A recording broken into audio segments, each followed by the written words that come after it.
오늘 함께 묵상할 말씀은 사무엘하 18장 19절부터 33절입니다. 이제 전쟁이 끝났습니다. 반역은 진압이 되었습니다. 우리가 잘 알고 있듯이 고대에는 사람이 전쟁의 승패를 달려가서 전했습니다. 우리가 잘 알고 있는 42.195km 마라톤의 유래도 전쟁의 승패를 알려주었던 것과 같습니다. 오늘 이 기쁜 소식을 전하기 위해 사독 제사장의 아들인 아히마아스가 요압에게 가서 자신이 다윗 왕에게 이 반역이 진압되었다는 소식을 전하게 해달라고 요구를 합니다. 근데 요압이 이것에 대해서 거절을 합니다. 이것은 기쁜 소식이기는 하지만 오늘 너가 왕에게 전할 소식은 못 된다는 것입니다. 왜냐하면 왕의 아들이 죽었기 때문입니다. 요압은 대신해서 용병인 구스 사람에게 너가 본 것을 왕께 아뢰라고 이야기합니다. 그러나 이상하게도 사독의 아들 아히마아스는 계속해서 요압 장군에게 내가 구스 사람, 구스 용병을 뒤따라 갈 테니까 자신도 가서 왕께 이 사실을 전하게 해달라고 계속해서 요청을 합니다. 이 아히마아스의 속마음을 요압이 가장 오늘 본문에서 잘 표현하고 있습니다. 이 소식으로 말미암아서는 너는 상을 받지 못하리라. 이 아히마아스는 상을 받기를 원했던 것 같습니다. 이 기쁜 소식을 왕에게 전함으로 인해서 왕이 자신을 칭찬하고 상을 받기를 원하였던 것 같습니다. 그래서 그는 이 구스 용병의 뒤를 따라갑니다. 그러나 구스 용병의 뒤를 따라가겠다고 하는 그 약속을 깨버리고 빈들로 달려감으로 인해서 구스 사람보다 앞서서 달려가서 다윗 왕에게 이 소식을 전하게 됩니다. 그러나 오늘 본문은 동시에 이 다윗 왕, 전쟁에서는 이겼지만 다윗 왕이 어떠한 소식을 기다리고 어떠한 마음을 가지고 있는지 우리에게 알려주고 있습니다. 그의 첫 번째 염려는 전쟁에서 반역에서 이기는 것보다는 아들 압살롬의 생사였습니다. 그리고 그는 이 소식을 성문에서 기다리고 있습니다. 그리고 성에서 파수꾼이 멀리서 전령이 달려오는 것을 보고 보고를 합니다. 달린 것이 아히마아스와 같다고 합니다. 기쁜 소식을 전할 것 같아서 다윗이 기다립니다. 그리고 나서 이제 구스 사람이 달려옵니다. 이 아히마아스에게 왕이 제일 먼저 묻는 것은 압살롬의 안부입니다. 아히마아스는 압살롬이 죽었다는 것을 알고 있었습니다.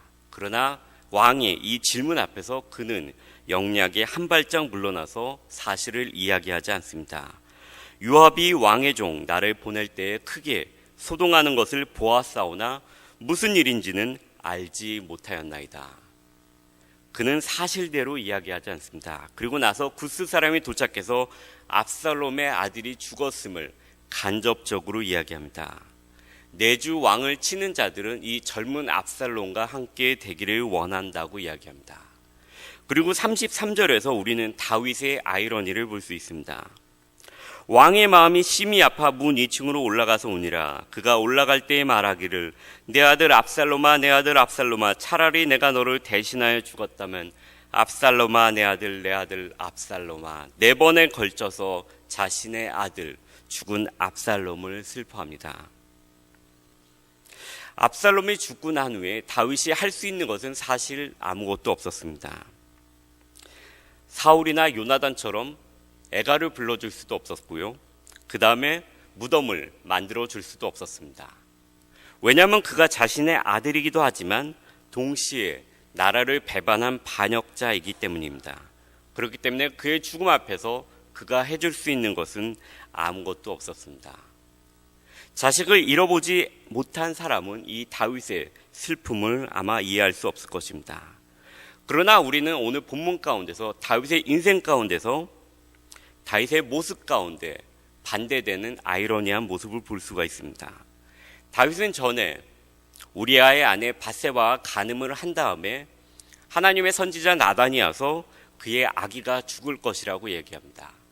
그리고 아기가 아픈 그 일주일 가운데 다윗은 금식을 합니다. 그리고 아이가 죽었다는 그 소식을 들은 다음에 그는 씩씩하게 일어나서 목욕을 하고 식사를 하면서 일상의 모습으로 돌아옵니다. 다윗의 중년의 자신만만한 모습이었습니다. 그러나 현재 다윗의 모습은 가장 유능하고 아름답고 사랑스럽고 다 키워놓은 아들이 죽음으로 인해서 시리하고 슬퍼하는 노년의 인간의 약한 모습을 보여주고 있습니다. 다윗은 압살롬의 죽음을 애곡하면서 아마 이 마음속으로 이런 생각을 했을 것입니다.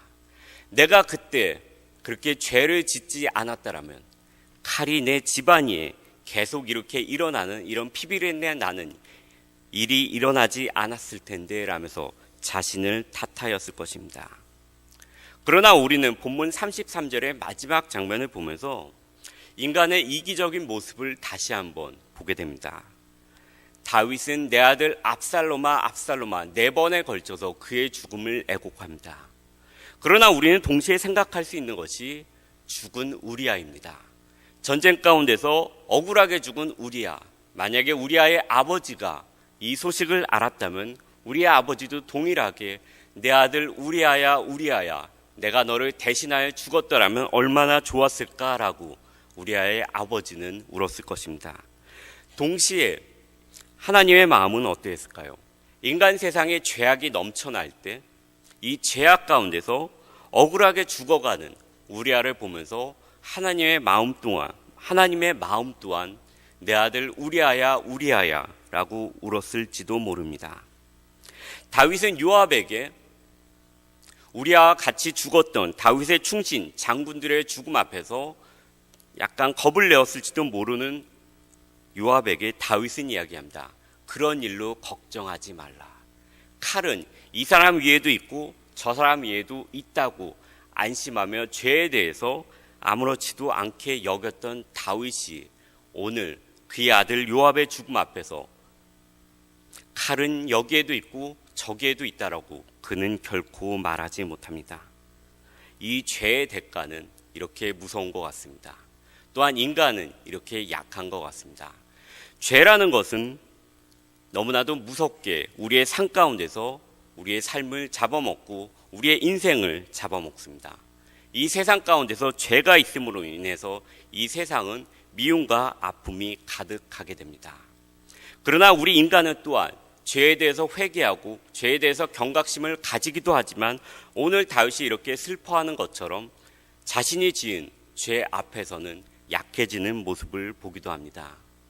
저는 오늘 본문을 보면서 이 구약과 신약의 말씀이 생각이 났습니다.